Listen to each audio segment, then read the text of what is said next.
যে সপ্তাহখানেকের মধ্যেই নুরুল হক নূরকে দেশের বাইরে উন্নত চিকিৎসার জন্য পাঠানো হবে। আমাদের পক্ষ থেকে আমরা যেটি জানিয়েছি যে নুরুল হক নূরের যেহেতু ব্রেনে আঘাত করা হয়েছে, মাথায় আঘাত করা হয়েছে, সেক্ষেত্রে উন্নত চিকিৎসার জন্য সিঙ্গাপুরে যাতে পাঠানো হয় সেটি আমরা সরকারকে জানিয়েছি।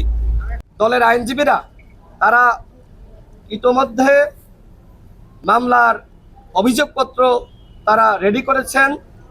এই ঘটনায় আদালতে আমরা মামলা দায়ের করতে চাই। যেহেতু থানায় এই ঘটনাকে কেন্দ্র করে মামলা নিবে কিনা সেটি নিয়ে আমাদের অনাস্থা রয়েছে। যেহেতু দুই বাহিনীর সদস্যরা এই ঘটনায় জড়িত, সেক্ষেত্রে আমরা এই ঘটনাকে কেন্দ্র করে আমরা আদালতের শরণাপন্ন হতে চাই। ইতোমধ্যে সরকারের পক্ষ থেকে এক সদস্য বিশিষ্ট একটি বিচার বিভাগীয় তদন্ত কমিটি গঠন করেছে। আমরা এই কমিটির উপরেও আস্থা রাখতে চাই। জনাব আসিফ নজরুল আমাদেরকে যেটি জানিয়েছেন যে 15 কার্য দিবসের মধ্যেই তদন্ত করে যারা এই ঘটনার সাথে জড়িত তাদের বিরুদ্ধে ব্যবস্থা নেবেন। আমাদের কাছে সিসিটিভি ফুটেজ রয়েছে, যারা ঘটনায় সম্পৃক্ত তাদের চেহারা স্পষ্ট।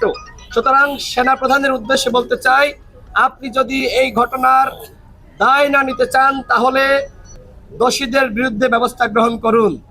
আমরা পুলিশের আইজিবির উদ্দেশ্যে বলতে চাই, আপনি যদি এই ঘটনার দায় এড়াতে চান তাহলে অবশ্যই পুলিশের যারা এই ঘটনার সাথে সম্পৃক্ত তাদের বিরুদ্ধে ব্যবস্থা নিতে হবে। সর্বশেষ বলবো, আমরা বারবার বলছি আমরা দেশে শান্তি চাই। আমরা চাই এই দেশকে মাননীয় প্রধান উপদেষ্টা এগিয়ে নিয়ে যাক, কিন্তু এই ঘটনার অবশ্যই প্রতিকার হতে হবে।